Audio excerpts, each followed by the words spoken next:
الرحمن الرحيم. حديث أبي موسى قال كنت أنا وأصحابي الذين قدموا معي في السفينة نزولا في بقيع بطحان والنبي صلى الله عليه وسلم بالمدينة فكان يتناوب النبي عند صلاة العشاء كل ليلة نفر منهم فوافقنا النبي أنا وأصحابي وله بعض الشغل في بعض أمره فأتم بالصلاة حتى بهار الليل ثم خرج النبي صلى الله عليه وسلم فصلى بهم فلما قضى صلاته قال لمن حضره على رسلكم أبشروا إن من نعمة الله عليكم أنه ليس أحد من الناس يصلي هذه الساعة غيركم أو قال ما صلى هذه الساعة أحد غيركم. قال أبو موسى ففرحنا بما سمع من رسول الله صلى الله عليه وسلم. پدې کې هم هغه خبره ذکر کوي کوم چې مخکنو دوه دریو حدیثونو کې ویل شوې ده. خو هر صحابي د خپل الفاظو کې واقعه بیانوي.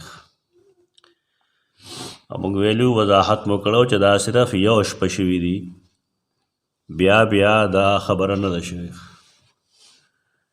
سیدنا ابو موسی اشعری رضی الله تعالی عنہ دا ډېر قدیم الاسلام صحابي دی، ډېر پخوا اسلام قبول کړی دی، لیکن رسول الله صلی الله علیه وسلم سره د ملاقات هغه د خیبر نرستو شوی دی، د غزوه خیبر نرستو. د اصل کې و د یمن نه د جاز کې سور شوی و د اوبو د دې دپاره چې مدینې منورې ته لاړ شي. خو پخوا جهازونه او کشته دا بادبانی جهازونه او کشته و که نه، یعنې د تیلو میلو خو نه و. د دې وجې نه کله کله به هواګانو روح غلط اختیار کو نو انسان به د مردان په ځای نوخار کې کوز شو. دا پخوا ډېر کېدل. دا هغه تکلیف دی چې قرآن مجید د دې ذکر کړی دی چې مشرکان کله کشتی ته وخېږي که نه دعوا الله مخلصین له الدین، نو په دریاب کې الله ته آواز کوي. مشرکانو به په دریاب کې الله ته آواز کو چې رب ته امداد وکړي او رب هوا موافق کړي چې مونږ غلط ځای ته لاړ نه شو. فلما نجاهم الى البر، کله چې به الله نجات وچې ته ورکړه نو ظالمانو به هلته شرک کو، بیا به الله پرېښو بل ته به یې آواز کو. مسلمانان په تکلیف کې الله ته آواز نه کوي. په دې چې ډېر تکلیف راشي دی به یې پیره راورسېږي. نو موږ حیران شو چې دا مسلمانان دی او که هغه مسلمانانو. دا کفر دی، الله نه سوا بل ته رامدد شویل په تکلیف کې دا کفر دی، دا شرک دی. او مشرکان په دې پوه یو دې کې یو کیسه ده موږ بار کړم ده. اکرمه د نبی کریم صلی الله علیه وسلم نو تختید. مکه چې فتح شو هغه د اسلام نه قبلوم. ابو جهل زیو کشته کې چې سواری شو نو کشته مانکی ویل چې خلقو الله ته آواز وکړي، الله نه امداد وغواړئ چې هوا موافق ملو شي. نو دوی زه خو نه کوم، زه نه آواز کوم، زمونږ خو جګړه دی سړي سره په دې باندې ده چې هغه وایي الله ته آواز خاص کوي، مونږ وایو نه فلانی هم څه کولی شي. هغې خلق ورته وویل زمونږ تجربه دا ده چې په کشتی کې د الله نه سوا بل څوک امداد نشي کولی، بل څوک حفاظت نشي کولی. نو یا خو ته د الله ته آواز وکړه او که ته آواز نه کوې نو موږ ستا لاس خپې تړو ښکته یې غورځو. دا چې پوه شې چې دا خو ډېر دی او ټول دي، لږ عقل پکې بیدار شه.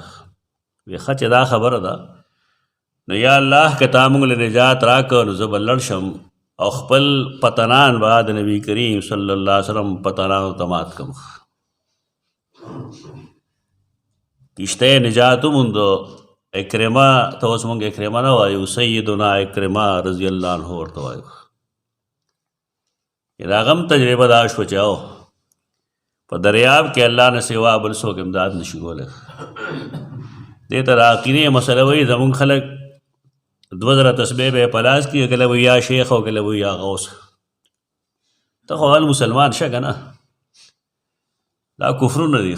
یا فلاني یې راورسې یا فلاني یې راورسې، دا خالص شرک دی، خالص کفر دی. په ګیره باندې یا په نورو عباداتو باندې انسان نه مسلمانېږي تر کومې چې دا عقیده سمه نه وي. عقیده باندې خلک کار نه کوي. خو دا وجه د هغې دا وه چې کله کله به هوا مخالف راله، خو چې مخالف به راله نو بیا به سړی منزل مقصود ته نه رسېد. ځکه به دې ویل چې الله امداد کوي، بل څوک نه کوي. ابو موسی اشعري دی روان شه د یمن نه حجاز کې سور شو، هوا مخالف سمت باندې راله، غرقېدو نه خو بچ شو، خو دوی لړل حبشو ته، حبشې ته لاړل. په ځای د مدینې منورې حبش ته ورسېدل. حبش هغه ځای دی چې هلته مسلمانانو اول هجرت کړو. لومبني 2 هجرتونه دا حبشې ته شوي دي. دا یو ښکاره که څوک دی؟ زه پرېږدی چې ودی نو. لومبني 2 هجرتونه صحابه کرامو حبشو ته کړي دي، حبشې ته یې کړي دي. نو دی په ځای د مدینې منورې حبشې ته لړ ورسېد. هلته کې صحابه کرام وو، رسول الله صلی الله علیه وسلم هجرت کړو، صحابه کرام بعضې پاتې وو. په دې وجه چې مکې ته واپس هجرت نه شو کولی، بل څه ځای ونه. نو سیدنا جعفر طیار رضی الله عنه د سیدنا علي رور دی هلته حبشه کې و. او چې کله هغه هجرت کو نو په هغې زمانه کې په هغې د هغه په ملګرتیا کې ابو موسی اشعري د هم د حبشو نه هجرت وکړو مدینې منورې ته. دا ګوره الله چې چاله کمال ورکوي، فضل ورکوي، که نه ورېږي. دله الله 2 هجرته ورکړل، هجرت د حبشو او بیا د حبشې نه مدینې منورې ته هجرت. دا د الله دین وایي، د الله فضل وایي. زمونږ خلک چې په چا د الله فضل وشي نه سره جګړه کوي، سره جګړه کوي، خو الله فضل دی، الله سره جګړه وکړه. بیا زړه کې چاته حسد مه راولئ چې ده سره ولې دا شی دی، دی ولې داسې دی، دا ولې داسې دی. دا د کافرانو خوی دی. الله ورکوي، د ده اراده څه وه مدینې منورې ته تلل، لیکن الله غوښتل چې دله 2 اجرونه ورکړي. و د خپل کلي نه حبش ته هجرت وکړو، او بیا د حبش نه مدینې منورې ته هجرت وکړو. حبش ته نه سوه ایتھوپیا وایي، حبشه ایتھوپیا علاقه ده. دی وایي ابو موسی شریف فرمایي چې کنت انا و اصحابي، زه او زما ملګري الذین قدموا معي فی السفینة، کم چې ما سره په کشتۍ کې راغلي وو. د کشتۍ کې دلته څنګه رالل؟ مطلب یې دا و چې دی اول لړل حبش ته، او د حبش نه بیا په کشتۍ کې رال مدینې منورې ته. نو مونږه نزولا فی بقیع بطحان، بطحان مخکې ویلې شوی دی، بقی کلو میدان ته وایي. یو کلو ارت بیرت میدان کې مونږه پاتې وو. والنبی صلی الله علیه وسلم بالمدینه، او مدینه کې نبی کریم صلی الله علیه وسلم، یعنی مونږ لا مدینې ته نه داخل شوي، د مدینې خواوشا دي، بانډې دي. فکان یتناوب النبی عند صلاة العشاء کل لیلة نفر منهم. تو نمبر په نمبر با زمونږ د دې ملګرو یو کس ته او رسول الله صلی الله علیه وسلم سره ملاقات کو.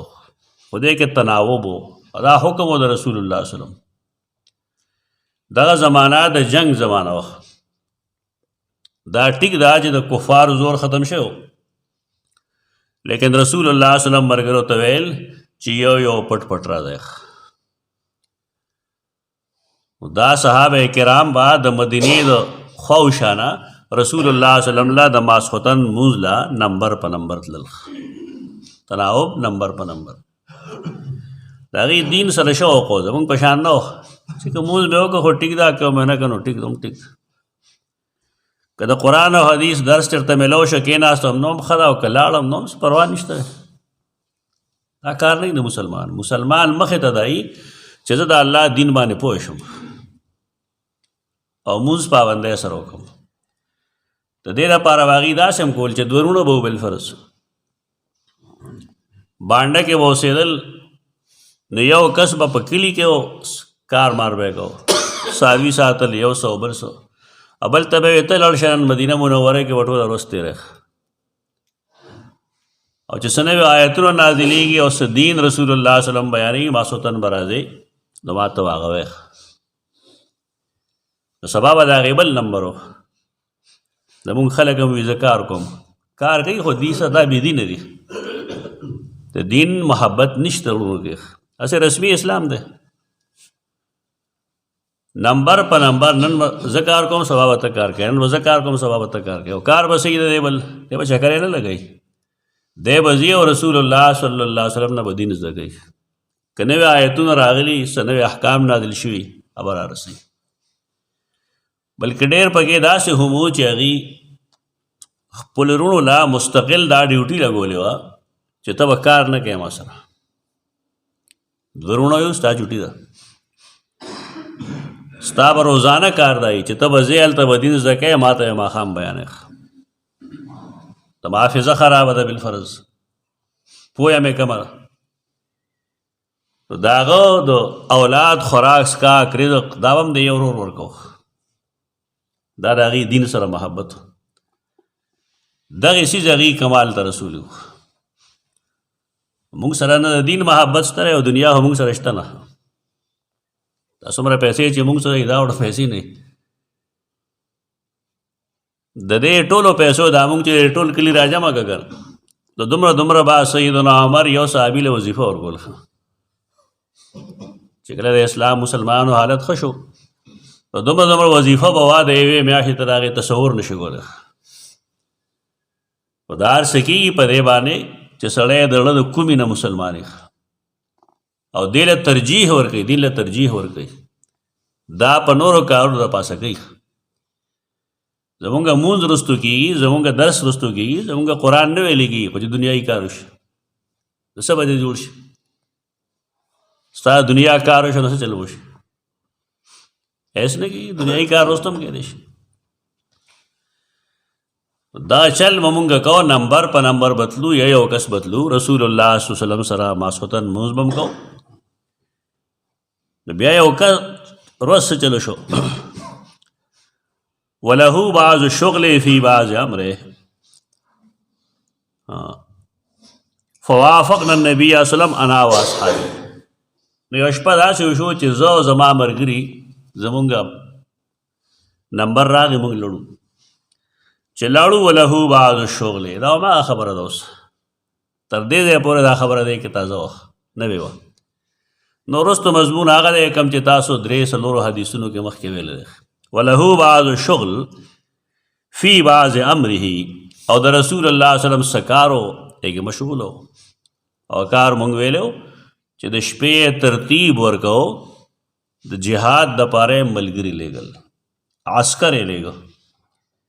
نو هر یو کس ته خپله ذمهداري ښودل، خپله ډیوټي ښودل، د بهادرۍ تلقین کول، دعاګانې کول، دا د امیر ذمهداري. په دې وجه رسول الله صلی الله علیه وسلم که هغه مونځ رستو کړی دی نو د یو دیني کار د وجې رستو کړی، د دنیایي کار د وجې نه یې رستو کړی.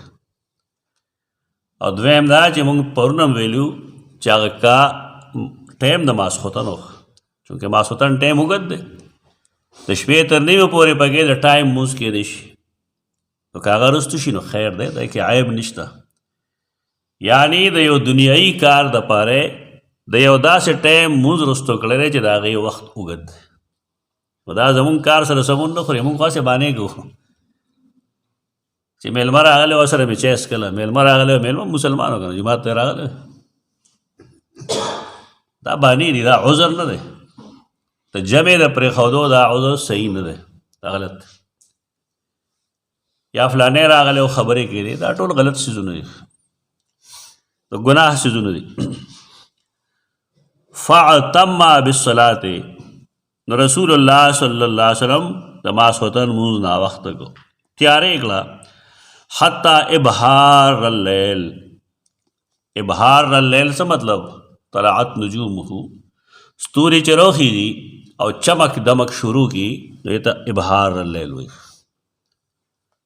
شپه رڼا شوه یعنی ستوري راوختل او ستورو کې اشتباک شروع شو کافي ناوخته شو رڼا ماښام کې نه ښکاري ماسخوتن کم ټایمونو باندې چې مونږ مونځ کو اول وخت کې په دې کې هم نه ښکاري ښه کافي وروستو 10 بجې 10:30 بجې دغه ټایم کې شپه چې پخه شي نو ستوري ډېر زیات چمک دمک شروع شي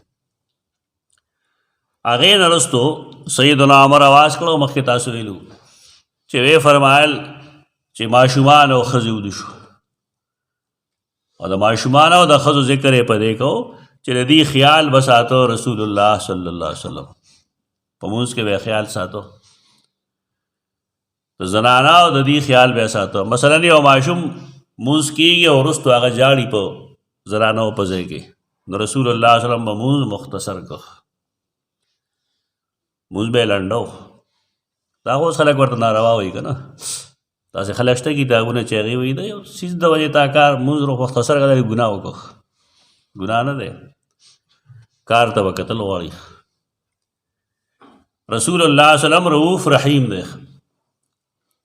چې ماشوم جاړي نه په دې باندې پوهېږي چې دا ماشوم خوراک ته محتاج دی هغه رحمت للعالمین دی په دې وجه چې هغه کوم کار وکړه مونږ کولی شو یا خدای چې سړی دنیایي کار د وجې سو معامله وکړي او چاته د خیر رسولو دپاره بالفرض هغه مونځ لږ لیټ کو یہ مختصر وکړو دی کې صاحب نشته رکوع کې به کله کله خو چې د خپو کشار به یې اورېده چې څوک مانځل را روان دی رکوع به یې اوږده کړه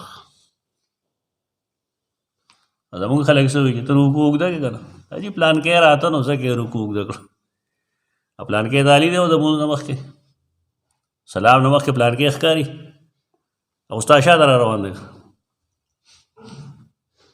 دا بېدینه خلک دی دین نه واقف نه امام که رکوع په دې وجه اوږده وکړه چې دا سړی په مونځ کې شرکت وکړي دی کې صاحب نشته رسول الله صلی الله علیه وسلم کړي دي او د یو ځل نه سیوا کړي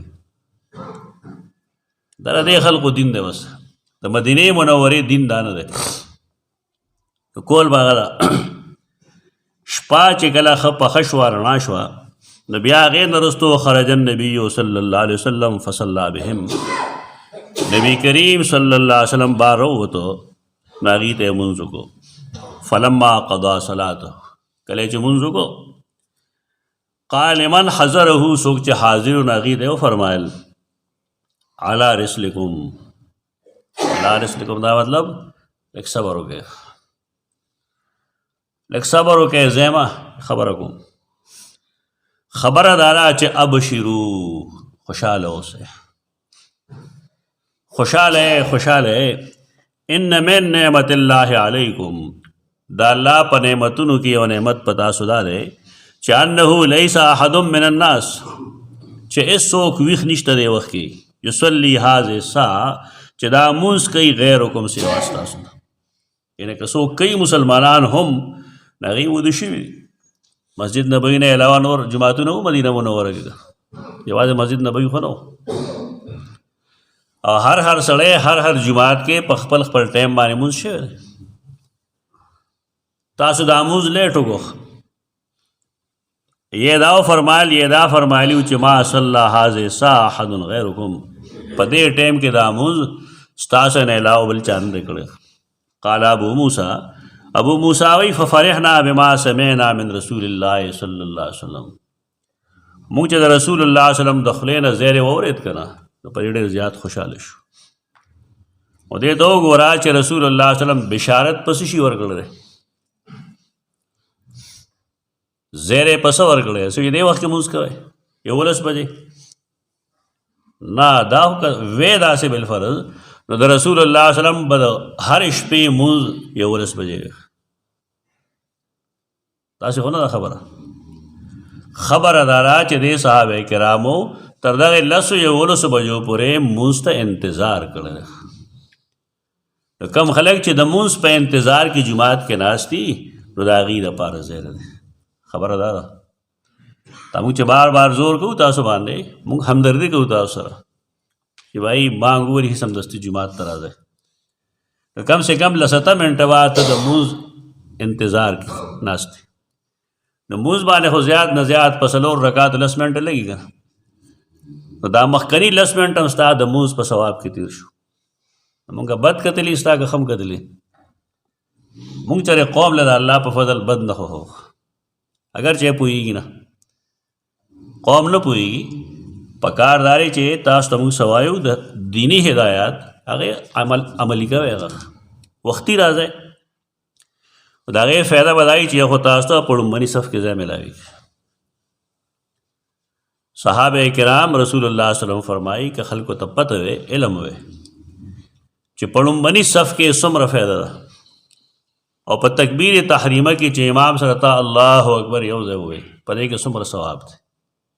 نو دا خلک به دی به جنګ کوو، په دې خسنې به یې اچوو چې زه به ودرېږم که ته به ودرېږي، او که دی بیمار هم نو دی به په خړپوسو راتلل، کم سے کم دغه فایده به حاصله شي. تاسو کې لانجه دا چې جماعت ته راشئ، د ډېرو پویولو باوجود مونږ پوه نه کړی شوی، څوک به هغه ځای ولاړي، څوک به هغه ځای ولاړي، څوک به هغه ځای ولاړي. لومړني صف ته راځئ، که نه کس چل دی، لومړني صف ته راځئ او د امام د خوا نه صف شروع کوئ. بس دلته ولا ذکر اذکار نه کېږي لومړني صف کې، نو یا هم یو بل سره نه لګي کاري خدا سي، او یا داسې را چې بدعملي کوي. نو دا موږ 100 ځله ویلي دي، 10 ځله نو همدا سیوا ویلي چې تاسو راځئ جومات ته، لومړني صف ته راځئ او هغه ځای نه کښېنئ کوم ځای چې د سنټر وي، هغه ځای کې نه چې تا هلته کښېناست دی. هلته یو پاګل دی چې راشي، هغه ځای کښېناست دی، بیا چې مونږ ودرېږو نو هغه ځای کې یوازې ولاړې. که نور خلک راغی ځای یې ډک کړه نو ښه ده، که نه هلته یوازې ولاړې. دا پاگلتوب مه کوئ، پاگلپن مه کوئ. په کار دا چې تاسو راشئ دا ثواب وګټئ، دغې فایده دغه ده. لومړنی صف ډک شي نو بیا دویم، بیا دریم، بیا څلورم، نو صفونو جوړولو کې هم اسانتیا ده په دې کې، او ثواب نه ثواب دی، هم ثواب هم خرمخ. اصل مسله د مونځ د انتظار ده. دغه ټایم کې مونځ مستحب نه دی، که دا مستحب وی بالفرض نو رسول الله صلی الله علیه وسلم به کم سے کم یو ځل دوه کړی، دی خو د عذر د وجې رستو کړی، په عذر باندې استحباب نه ثابتېږي. مونځ دغه ټایم که ټول خلک جمع شي په دې باندې چې مونږ داسې کوو نو دی کې یو ځل